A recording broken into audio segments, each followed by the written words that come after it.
Seja muito bem-vindo a este canal. Aqui é um espaço dedicado à fé, à reflexão e ao crescimento espiritual. Nosso propósito é compartilhar ensinamentos, mensagens de esperança e palavras que fortaleçam sua fé nas Escrituras e iluminem sua jornada bíblica. Independentemente da igreja que você faça parte, este canal é para você que busca conhecimento, sabedoria e uma conexão mais profunda com a Bíblia. Se essa mensagem tocar o seu coração, inscreva-se no canal, deixe seu like, ative as notificações e compartilhe com seus amigos. Que a paz do Eterno e as bênçãos estejam com você. Paz e graça. Sábado como selo em Ezequiel é verdade? Algumas religiões creem e ensinam que o selamento do grupo especial e de todos os salvos iniciou-se em 1844. Seria verdade mesmo? Estas igrejas estão corretas ao usarem esta data? Existe alguma evidência bíblica que apoia esta doutrina? A Bíblia nos dá alguma pista de quando realmente iniciou o selamento? Tenho certeza absoluta que a Bíblia nos dá a evidência de quando este último selamento iniciou. Não nos fornece a data, mas o ponto de partida com um sinal bem claro e específico. A expressão um anjo vindo do Oriente aparece em Apocalipse 7, versículo 2. Vi outro anjo subir do lado do nascente do sol, tendo o selo do Deus vivo. Existem diferentes interpretações entre estudiosos e tradições cristãs, mas algumas ideias são comuns. O Oriente, que é o nascente do sol, simboliza luz e esperança.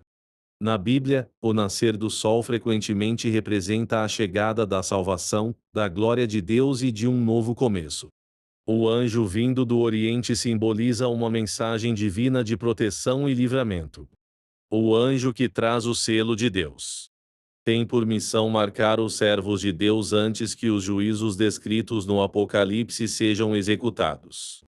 O foco principal do texto não é a direção geográfica, mas a obra de proteção realizada por Deus. Alguns intérpretes associam o Oriente à manifestação de Cristo, pois Jesus disse, Mateus 24, versículo 27. Porque, assim como o relâmpago sai do Oriente e se mostra até o Ocidente, assim será a vinda do Filho do Homem. Muitos entendem que o Oriente é um símbolo da origem celestial da mensagem divina, e não uma indicação de um país ou região específica. Portanto, o anjo vindo do Oriente é geralmente entendido como um mensageiro de Deus que traz proteção aos fiéis, e o Oriente simboliza a luz, salvação e a atuação divina antes dos acontecimentos finais descritos no livro. Na Bíblia, especialmente no livro do Apocalipse, a expressão aparece na profecia: vi outro anjo subir do Oriente, tendo o selo do Deus vivo. O nascer do sol representa o romper de um novo dia, a luz que dissipa as trevas e o brilho divino. Nessa visão, o anjo vem do lado onde o sol nasce para trazer a marca ou a proteção de Deus, o selo aos fiéis, simbolizando o resplendor e o poder espiritual vindo de Deus.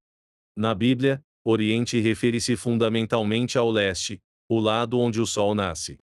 Espiritualmente, o Oriente carrega um peso profético e simbólico muito forte. O jardim foi plantado pelo lado leste, o que na teologia bíblica representa a direção de Deus e o princípio de todas as coisas.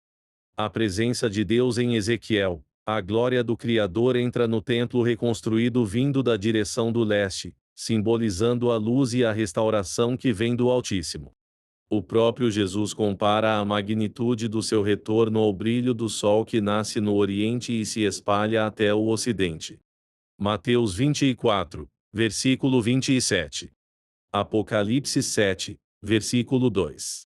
Então, vi um outro anjo subindo do Oriente, tendo o selo do Deus vivo. Ele bradou com voz grave aos 4 anjos a quem havia sido concedido poder para produzir destruição na terra e no mar. Este anjo que vem da direção do Oriente, é o próprio Espírito Santo que vem selar o povo de Deus antes do juízo que cairá sobre o mundo em forma de 7 pragas. Efésios 1, versículo 13. Nele, igualmente vós, tendo ouvido a palavra da verdade, o evangelho da vossa salvação, e nele também crido, fostes selados com o Espírito Santo da promessa. Efésios 4, versículo 30.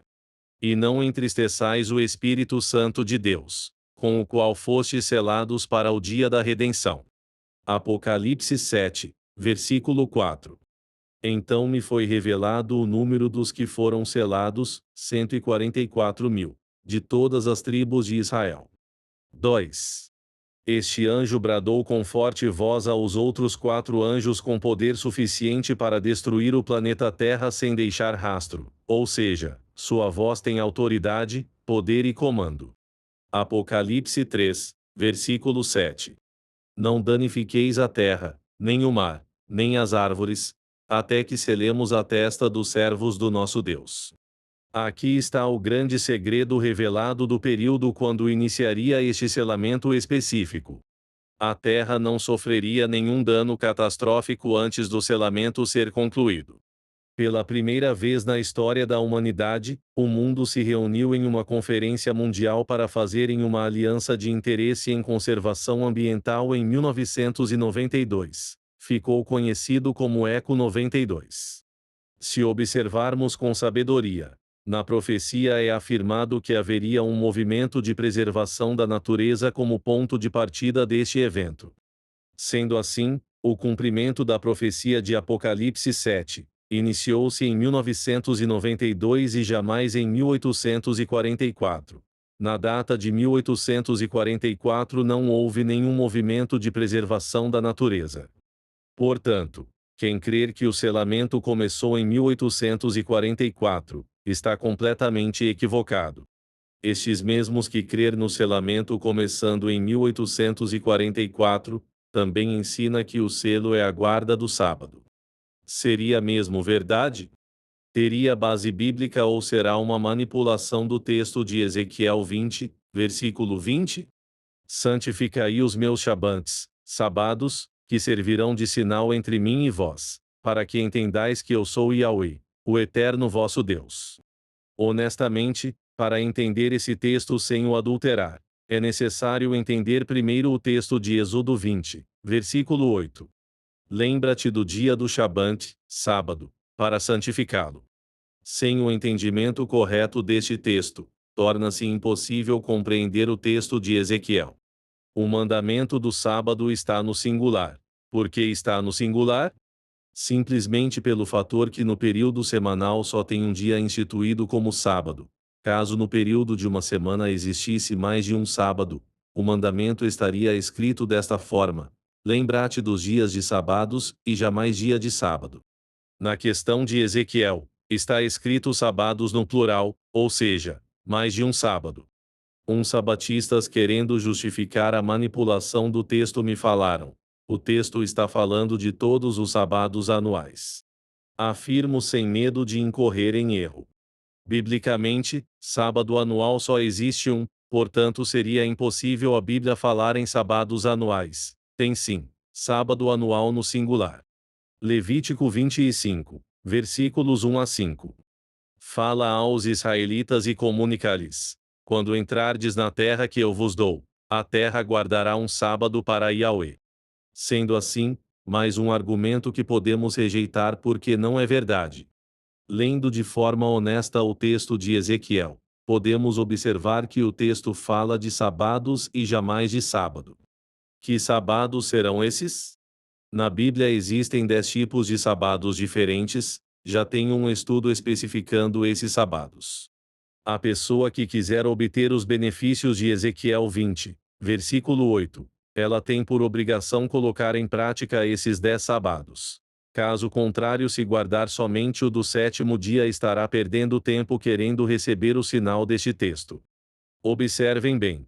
O texto fala em sinal e jamais em selo como é ensinado, em outras palavras. O texto não fala em selamento dos guardadores do sábado do 7º dia. É questão de honestidade espiritual. Ezequiel 20, versículo 20. Santificai os meus shabantes, sábados, que servirão de sinal entre mim e vós, para que entendais que eu sou Yahweh, o eterno vosso Deus. Concluindo, Quando a pessoa usa esse texto para afirmar que o sábado do sétimo dia é o selo de Deus, a pessoa está mentindo. O Espírito Santo afirma categoricamente que é impossível a verdade ter como fundamento a mentira. 1 João 2, versículo 21. Portanto, não vos escrevo porque vos falta o conhecimento da verdade, mas justamente porque a conheceis e, porquanto, nenhuma mentira tem origem na verdade. Se vocês observarem com honestidade, em nenhum momento falei que o sábado do sétimo dia não deve ser guardado. Apenas falei sobre a manipulação do texto de Ezequiel para defender uma doutrina fantasmagórica. Autor, Eurias Rodrigues Carneiro.